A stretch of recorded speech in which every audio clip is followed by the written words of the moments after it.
এর বয়স বি এর বয়সের অর্ধেক, সি এর বয়স বি এর বয়সের 4 গুণ, সি এর বয়স এ এর বয়সের কত গুণ? তাহলে অঙ্কটা কিন্তু সোজা অঙ্ক, কোনো কঠিন অঙ্ক না। তাহলে এখানে বি এর বয়সের সাথে এ এর বয়সের তুলনা করা আছে, আবার সি এর বয়স বি এর সাথে তুলনা করা আছে। তাহলে বি এর বয়সটা আমরা ধরে নিই, মনে করি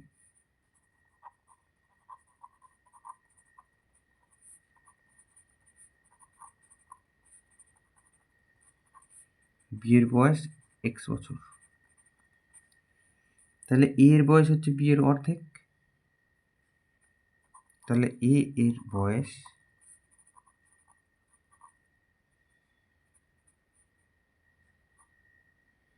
বি এর যা বয়স তার অর্ধেক, তাহলে 2 দিয়ে ভাগ, তাহলে x/2 এত বছর।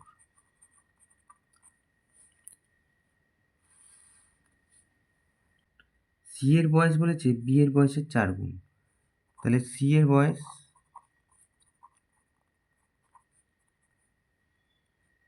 বি এর বয়স যা তার সাথে 4 গুণ, তাহলে 4x বছর।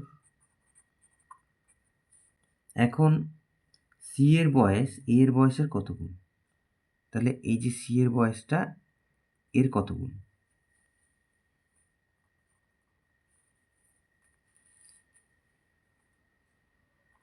তাহলে সি এর বয়স এ এর, এই যে 4xটা আমরা লিখব, লিখে তার সাথে ভাগ করব x/2 দিয়ে। তার মানে 4x এই ভাগ চিহ্ন গুণ চিহ্ন হয়ে উল্টে গেল এইটা, তার মানে হচ্ছে 8 গুণ।